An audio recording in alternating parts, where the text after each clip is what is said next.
Hello সবাইকে, আমার পিকুস লাইফস্টাইলে তোমাদের সবাইকে অনেক ভালোবাসা জানাচ্ছি নতুন আরেকটা ব্লগে।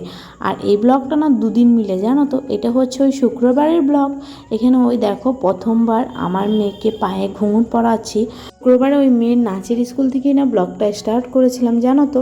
এখানে ওই মেয়েকে ওই দিদিমণি বলেছিল যে ঘুঙুর যেন পরানো হয়, তো এখানে ওই ঘুঙুর কিনে দিয়েছি। আর এই প্রথমবারই পায়ে ঘুঙুর পড়ছে, জানো তো। ভাবলাম তোমাদের সাথে শেয়ার করি, আর আমার কাছে না চিহ্নটা থেকে যাবে, তো ঐশী বড় হয়েও দেখতে পারবে। তো দেখো এখানে ওই দু পায়েই পরিয়ে দিচ্ছিলাম, আর আমি তো বাঁধতে জানি না, এই প্রথমবারই বাঁধছি। তো যাই হোক ওইভাবে বেঁধে দিচ্ছি, তোমরা কিছু মনে করো না, ভুল টুটি হলে তোমরা একটু অ্যাডজাস্ট করে নিও। তো এখানে দেখো ওইভাবেই বেঁধে দিলাম, আর সবাইকে না পরিয়ে দেওয়া হয়ে গেছে, সবাই পরে নিয়েছে। আর এবার হচ্ছে ওদের নাচটা প্র্যাকটিস করাবে, সেই জন্যে দেখো ওইখানে ওই দিদিমণি ওদেরকে দেখিয়ে দিচ্ছিলো কিভাবে কি করতে হবে। তো এখান থেকে ব্লগটা স্টার্ট করেছিলাম। এখানে ওই দিদিমণি দেখিয়ে দিচ্ছিল কিভাবে কি করতে হবে, আর ঐশী না ওইভাবে পাটা ফেলতে পারছিল না। দিদিমণি বলছিল যে প্র্যাকটিস করতে করতে না পা ঠিক হয়ে যাবে। তো যাই হোক, নাচের স্কুল থেকে না বাড়ি যাওয়ার পরে না ওইভাবে কোনো রকম আর ব্লগ করিনি, ব্লগটা না ওইখানে বন্ধ করে রেখেছিলাম। ওই শনিবার সকাল থেকে না এখানে ব্লগটা আবার স্টার্ট করেছি, জানো তো।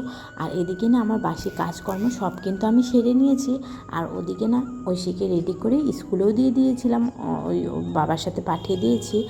তো সেই জন্য যেহেতু কাজকর্ম হয়ে গিয়েছে, আর ওদিকে হচ্ছে গিয়ে মা ভাতটা বসিয়ে দিয়েছে। তো মাকে বললাম যে তুমি করো ওদিকে, তো মাই আজকে রান্না করবে। আর যেহেতু আজকে শনিবার, মাছ খাবো না, তো সেই জন্য না মাছটা তুমি যদি বেছে ভালো করে না ফ্রিজে রাখো না, তো পরে না ছাড়াতে অনেকটাই কষ্ট হয়, জানো তো আমার। কারণ ওই বরফ হয়ে থাকে না, তো ছাড়াতে গেলে অনেকটাই কষ্ট হয়। সেই জন্য মাকে বললাম যে না, ছাড়িয়ে ধুয়ে পরিষ্কার করেই রেখে দেবো ফ্রিজে। মা বললো বেশ, তাহলে তুই মাছটা ছাড়িয়ে নে। তো মাকে বললাম যে আজ তুমিই রান্না করো, আমি আর রান্না করবো না, মাছটা কেটে নিয়ে না ওদিকে একটু আমার উপরে কাজ আছে, তো তোমরা না পরে দেখতে পাবে। তো যাই হোক দেখো, এই মাছগুলো না ছাড়িয়ে ধুয়ে রেখে দিলে না আর রান্না করতে না অতটা ঝামেলা হয় না, জানো তো পরে। তো সেই জন্যে না ছাড়িয়েই রেখে দেবো। আর ওই বরফ হয়ে থাকে, ছাড়তেও অনেকটা সময় লাগে বরফগুলো গলতে, আর দেরিও হয়ে যায়, সেই জন্য ভাবলাম তাড়াতাড়ি করে নিই। আর এই মাছগুলো কাটতে না অনেকটাই কষ্ট হচ্ছিলো, আর অনেকটাই সময় লেগেছে, জানো তো। ওই ধরো তো 1 ঘন্টার মতো লেগে গিয়েছে, কারণ হচ্ছে এই আমাদের এই বটিতে না একটুকুও ধার নেই বলতে পারো, বটিটা ওরকমভাবে ধারও করা হয় না। আর আমার বর যদি বড় মাছ আনে বাজার থেকে না কেটেই আনে, জানো তো। তো বাড়িতে ওরকমভাবে কাটা হয় না, ওই কখনো যদি ওই মামা যদি ওই মাছ দিয়ে যায় পুকুরে ধরে, তো ওই তখন কাটা হয়। আর তাছাড়া ওরকমভাবে মাছ আনলে, ওই ছোটো মাছ আনলে কী করে চাকু দিয়ে আর ওই ছুরি দিয়েই না পরিষ্কার করে নিই, জানো তো। তো সেই জন্যে না মাছটা কাটতে না অনেকটাই সময় লেগে যাচ্ছিলো। আর এদিকে হচ্ছে ধান নেই, আর এই মাছের ওই ওই কাঁটাগুলো এত শক্ত, কাটতেই পারছিলাম না, জানো তো। এই হাতে ঢুকে যাচ্ছিলো অনেক সময়, তো কি করব। যাই হোক ওইভাবে ওই মা আবার কি করলো, ওই শিলনোড়া দিয়ে গিয়েছে, যে শিলনোড়া দিয়ে তো করে কেটে নে। তো সেইভাবেই কেটে নিয়েছিলাম, যেহেতু বসেছি কাটতে তো হবেই। আর এই মাছটা কাটতে গিয়ে না আমার আরও অনেকটাই কষ্ট হয়েছে, কারণ এই মাছটা না অনেকটাই বড়, জানো তো। আর হাত থেকে না বারবার পড়ে যাচ্ছিলো, হচ্ছিলোই না কেন জানি না। যাই হোক মাছগুলো না সবই রেখে দেবো, কারণ হচ্ছে আজকে শনিবার আর কালকে হচ্ছে রথযাত্রা, তো 2 দিন হবে না, রেখে দিতে হবে। তো সেই জন্য সব কিছু ছাড়িয়ে ধুয়ে ভালো করে পরিষ্কার করে রেখে দেবো। আর দেখো এখানে না আমি স্নান করে এসে গিয়েছি, ওপরে এসে চুলটা আঁচড়িয়ে নিচ্ছিলাম। এই সংসারে কাজকর্ম করে রান্নাবাড়ি করে মেয়েকে সামলে তারপরে আমি আমার নিজের জন্য কিভাবে সময় বের করি, তো সেইটাই তোমাদের সাথে শেয়ার করব। আর নিজের কেয়ার কীভাবে নিই, জানো তো। এই সংসারে কাজকর্ম করে উঠতে না আর নিজের জন্য মনেই হয় না যে কিছু করি।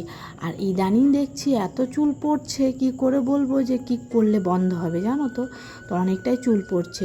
তো যাই হোক এখানে দেখো মাথা আঁচড়ে নিয়েছি, আঁচড়ে নিয়ে এবার হচ্ছে ওই সিঁদুরটা একটু পরে নিলাম। পরেই দেখো এবার এতে আমি রেডি হয়ে গিয়েছি। তো এতটা ঘামছিলাম কি বলবো, কপাল দিয়ে সারা মুখ দিয়ে না ঘেমে একেবারে একাকার হয়ে যাচ্ছিলো। তো যাই হোক এইখানে দেখো এই ছাদে চলে এসেছি এবার। তো এত কাপড় কাচা হয়েছে, পুরো একটা ছাদই ভরে গিয়েছে। কালকের কয়েকটা ভেজা কাপড় ছিল, শুকায়নি, যেহেতু ওই রোদ উঠছে না, মেঘলা মেঘলা ছিল। তো সেই জন্য না আজকে ওই কটা মেলে দিয়েছি। আর আজকে ওই 2টো বিছানা চাদর কেচেছি, আর এগুলোই চান করার সময় না বাথরুমে কেচে নিয়েছি। আর ওগুলো ওই মাছ ধোয়ার আগেই, মানে মাছ বাছার আগেই না কয়েকটা কেচে মেলে দিয়ে গিয়েছিলাম, সেগুলো না ওই আধা শুকনা শুকনা হয়েছে। ওই একবার রোদ উঠছিল আবার মেঘলা করছিল। আর ঐশীর জামা কাপড়গুলো দেখো জায়গা ছিল না যেহেতু, সেই জন্য না নিচেই মেলে দিয়েছি কেচে, জানো তো। ছাদের গরমটাতে না তাড়াতাড়ি শুকিয়ে যাবে সেই জন্যে।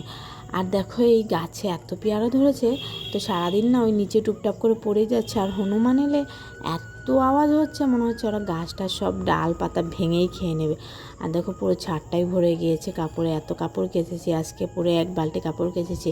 তো চলো এবার হচ্ছে নিচে এসেছি, এসে দেখো কয়েকটা মুড়ি নিয়েছি, মুড়ি কটাই খাবো, চানাচুর দিয়ে একটু তেল নিয়েছি। আর না ভাত খাওয়াটা না কমিয়ে দিয়েছি জানো তো, ওই ঐশীকে খাওয়াই দিয়েছি আর বড় ভাত খেয়ে নিয়েছে। ভাবলাম যে আমি কটা মুড়ি খেয়ে নিই, তো না খেয়ে থাকলে না আরও শরীর খারাপ হবে। তো দেখো মুড়ি খেয়েই উপরে চলে এসেছি। তো এখানে ওই একটু বললাম না নিজের একটু যত্ন নেব, তো ওই বলতে পারো রূপচর্চা। তো সেইটাই যাই হোক, এইখানে ওই তোমাদেরকে দেখাচ্ছিলাম, ওই আমার হাত থেকে না ঐশী নিয়ে নিয়ে আবার ওই দেখো ও কী করবে, ওই সাজাচ্ছে ট্রেন গাড়ি জানো তো, তো সেইটাই সাজাচ্ছে। তাই ভাবলাম দেখো তোমাদেরকেও দেখাই কীরকম বুদ্ধি, দেখো কিভাবে কি করতে হয়। ও সাজিয়ে আবার ওইটা ওপরে দেবে, ওইটা ওপরে হলো না আবার এখানে দিচ্ছে। তো যাই হোক, আমি না আমার স্কিন কেয়ারের না একটা আলাদা করে ভিডিও করেছি, তো তোমরা না সেটা দেখে নিও। আর এই ভিডিওর নিচে না আমি যদি লিঙ্কটা পারি দিয়ে দেবো, আর না হলে না এই ভিডিওর পরে ওই ভিডিওটা দেখবে, কারণ হচ্ছে এই ভিডিওর পরে ওইটা এডিট করব। তো তোমরা না সেটা দেখে নিও। তো তোমাদের না ডিটেলসে আমি সব কিছু বলে দেবো, তোমরা বুঝতে পারবে। তো যাই হোক, এখানে ওই একটু স্ক্রাব করে নিচ্ছিলাম মুখটাকে জানো তো। আর বলো তো কি, আজকে না অনেক সুন্দর একটা সময় ছিল, কারণ মা ওদিকে রান্না করছে আর এদিকে পুজোটাও দিতে হয়নি, কারণ হচ্ছে বর পুজোটা দিয়ে নিয়েছে। তো সেই জন্য খুব সুন্দর একটা সুযোগ, তাই ভাবলাম আজকেই করে নিই। আর দেখো এখানে ঐশীকে ভয় দেখাচ্ছিলাম, ঐশী তো ভয় পেলই না। জানো তো এই সংসারে কাজ করে ওঠার পরে না নিজের জন্য সময় বের করা না অনেকটাই চাপ হয়ে যায়। তাই ভাবলাম আজকে খুব সুন্দর সুযোগ, তাই সুযোগটা না কাজে লাগিয়ে নিয়েছি। আর এখানে যেহেতু প্যাকটা একটু শুকাবে, তো তাই ভাবলাম যে বিছানা চাদরগুলো না ওই শুকিয়ে গিয়েছে, সকালে কেচেছিলাম, তো তাই ভাবলাম ভাঁজ করে রাখি, এটাও শুকিয়ে যাবে, আমার কাপড়গুলোও ভাঁজ করা হয়ে যাবে।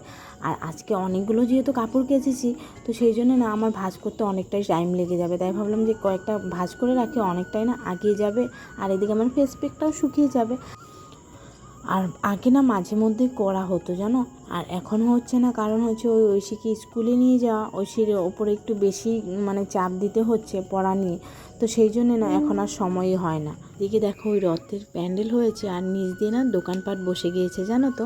আর দেখো আমার ওই ফেস প্যাকটা না শুকিয়ে গিয়েছে, তারপর না উঠে একটা আমি টোনার লাগিয়ে নিয়েছি, আর ওই গুড ভাইবসের একটা মানে পাপায়া জেল ক্রিমটা লাগিয়ে নিচ্ছি। এটা না খুব ভালো আর ভালো লাগে, লাগালে না মনেই হয় না যে আমি মুখে কিছু লাগিয়েছি। তো আর আমি না সানস্ক্রিনটা ব্যবহার করছি না, আমি যেহেতু এখন বাইরে যাব না, আর আমি রান্নাও করব না। তোমরা যদি বাইরে যাও তো তোমরা না সানস্ক্রিনটা ব্যবহার করে নিও। যাই হোক, তোমাদের ভিডিওটা কেমন লাগলো জানিও, ভালো লাগলে লাইক করে চ্যানেলটাকে সাবস্ক্রাইব করে আমার পাশে থাকতে পারো।